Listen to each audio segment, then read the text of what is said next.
Hello, gonna do your walkthrough for the 192 Surveyor. We'll start at the front. Under the cover here, your propane tanks, both full except for what we use just to fire up units. Open up the valve. Both tanks are open. In the center, you have a changeover, so it'll show that it's green, telling you that it's, well, the arrow's telling you it's drawing from this tank and that there's propane in it. If you have the other tank open, it'll automatically drawing from that tank. When this tank goes empty, it'll show red in the sight glass. To take the tanks off, close the valve, undo the hose, undo the wing nut, then you can take the tank off to get filled. The battery is in the battery box here. While we're on the front, we've got a light here for nighttime, tucking up in the dark. We'll undo the front bed here.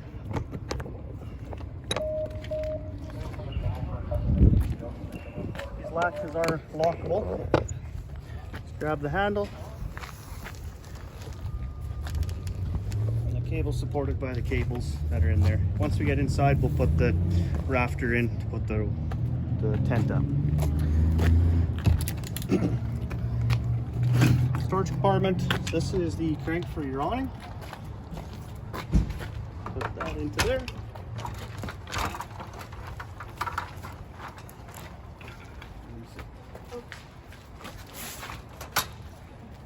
And undo, loosen these knobs there, and crank the awning up.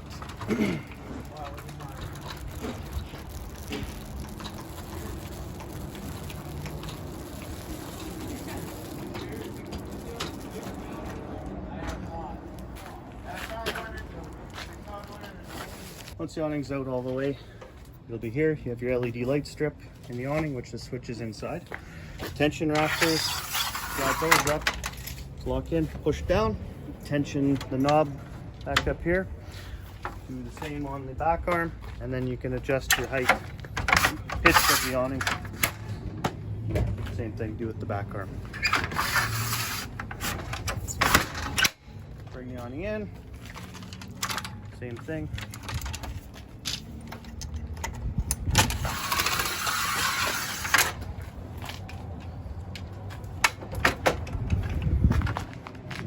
Crank it in so that we're cranking in the correct way so that the awning is on the top of the tube, so you can roll it up backwards.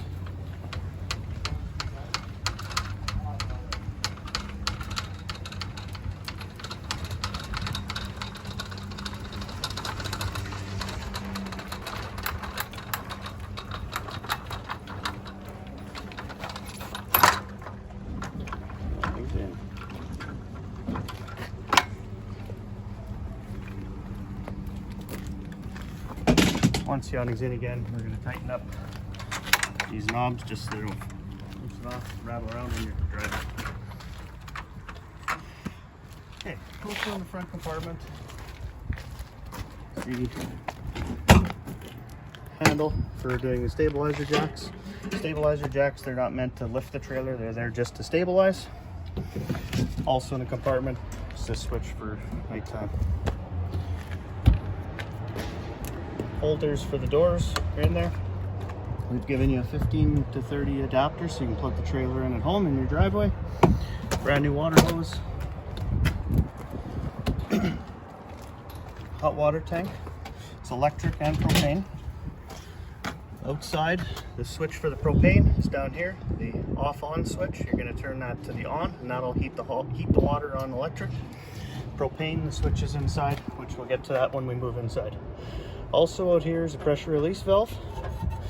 If you give that a little tweak there, you'll get water coming out telling you your tank's full.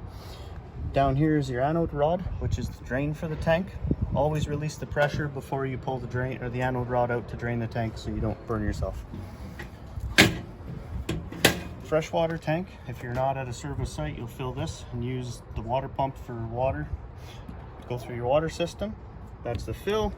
The drain is that black cap right there, is the drain for the freshwater tank. Outside speakers, your vent for your range hood. It's got a transport latch in it. There's two tabs to end up, and that'll open so it can exhaust once you get to where you're set up to camp when you're going to drive. Just clip those back in. Driving. Outside coax to hook up a TV outside. Ground fault protected plugs. Door stop and door holder. Assist handle, lift up, swing out. The door holder goes into that slot. Just like that. And your screen door you can separate from. This one here has the slider where you can use your screen door like that, so you don't have to slide the glass open.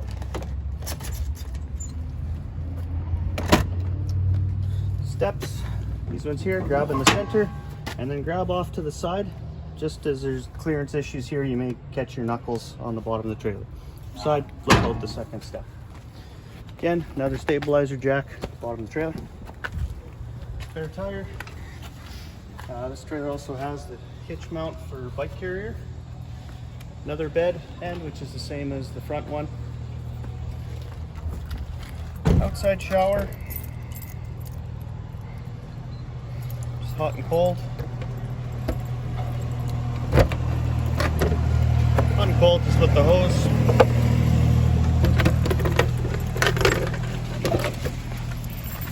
City water connection, so if you're at a service site, this is where you'll hook up and use park pressure. Below it, so you don't hook up in the dark, is black water flush tank for flushing your tank.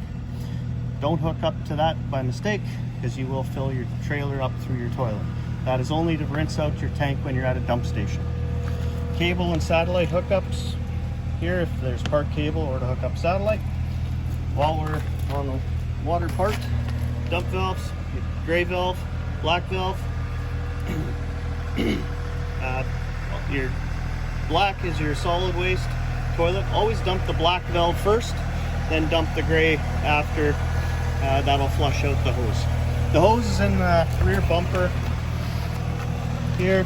Pop the cap out and new sewer hose for you. Trailers, got twist lock. When you're gonna hook it up, it's got the one notch in the prong that has to get lined up with the one pin. And once you have it on, you're gonna twist thread on the lock, and that will lock on the plug. Again, it's 30 amp cord. This you can plug into the campsite where you're at. Also, again, we have the adapter to go to a 15 amp. Also on this cord, it has a lighted, so you know you have power at your site. It's just service access for your fridge, exhaust for your furnace, another storage compartment access. Okay, now we're gonna go inside the trailer and we'll finish setting up the front bed.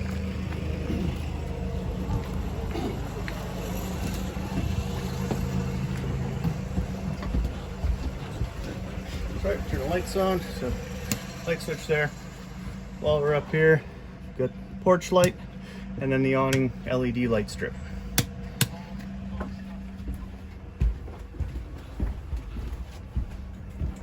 So inside here, you have your tension rafter. You're gonna put this just in the center of the pole and just push it out. And then you have the tabs there to put it to. If you find it's loose, you can also adjust the pull by the quick clicks there. And then your magnets. That's that. All right, we'll go through the appliances. When you come in the trailer, fire extinguisher down by the door. The propane for your hot water tank is right here. So simply flip that switch on. That red light's going to tell you that it's a fault, that it's not lit. Once it does light, that light will go out. We'll wait for it to light.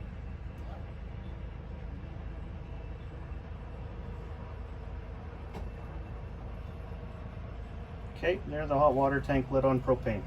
If it doesn't light, the red light will stay on. You'll hear it igniting, trying to ignite outside. Just turn it off. If it does come back on, turn it off, turn it back on to relight it. For your stove, for the burners on the stovetop, just simply turn the burner or the element that you want lit, just turn it to light, and then crank the sparker.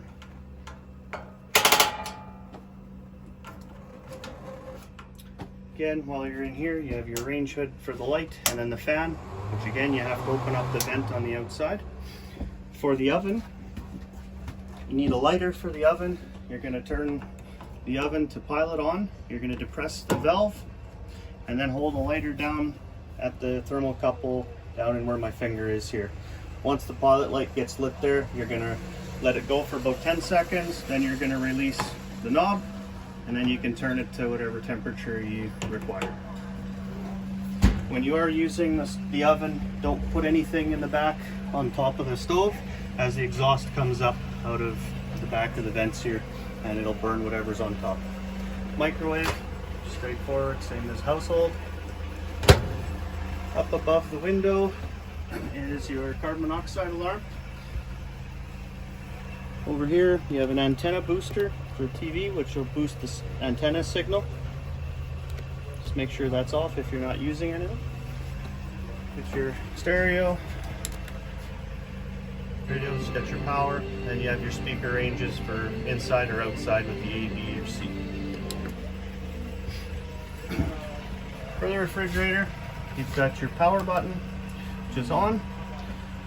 When you turn the fridge on, we're plugged in right now, so I'm going to run the fridge in auto, so it's always going to go on to electric. Should the power go out and we have the propane on the tanks in the front, it'll automatically flip the propane should the power go out while you're camping. If you want to run it on propane, simply push that button. You're going to lose the auto light, but we know the fridge is still on because the light's on inside the fridge. If it doesn't light on propane, the check light's going to illuminate, and that'll tell us that there's an issue with the fridge. Otherwise, if you run it in auto, it's always going to go on no matter if you're in propane or electric, whatever source you have for power. To adjust the temperature in the fridge, on the very first fin there's the thermistor. Simply slide it. This one slid all the way to the top, so that's the coldest position for it. There's a graph on the side of the fridge that tells you colder and warmer. Freezer. Below the fridge is your power converter. So right here you've got your 110 side and then your 12 volt side for the fuses. Beside each fuse there's a red LED. Should a fuse blow, there's a sight glass, which is right here, which you should see a red glow through should a fuse blow on that circuit.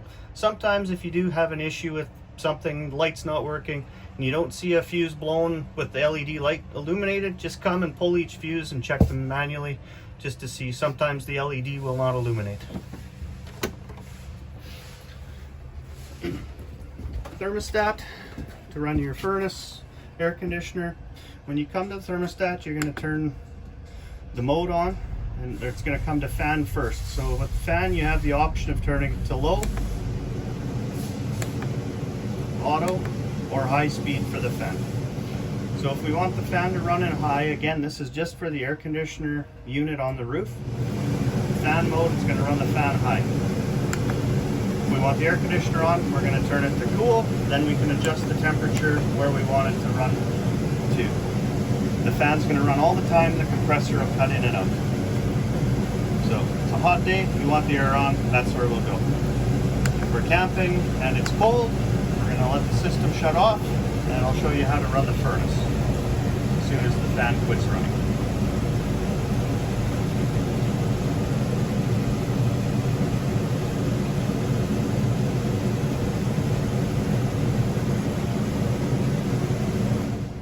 Alright, it's a cold night, we want the furnace on, so we're going to turn the thermostat on. We're going to turn the fan mode to auto, which is the AU. Then we're going to go down to the furnace and set the temperature where we want it to go. The reason you go to auto is that you don't want the air conditioner fan running, because it'll just blow cold air around when you're trying to use the furnace. And then the furnace, it's a warm day, so it's not going to want to turn on for us today. Turn the system off, and it'll just go back when you're at the mode button. That'll turn the unit off.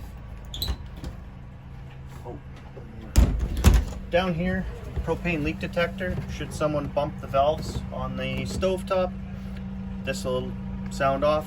make sure you get out of the trailer, turn off any source of spark or ignition, and turn off your propane. In the bathroom, you have your monitor panel. Right now the tanks are full, we're filling them for the PDI. So gray tank is your sink and shower, black is your toilet, fresh water, and then your battery. This switch here is your water pump. When you're pushing the button, when you go to the monitor panel, all the lights illuminate. That's telling you that everything is full. When they're empty, you're going to have just the one LED at the bottom showing on. This is your main ground fault reset for you. Should any of the plugs not work, the one outside, this is where you do your reset. Toilet, part way for water, all the way for the flush. Up in the roof vent, open the roof vent, and then the switch up here for the fan.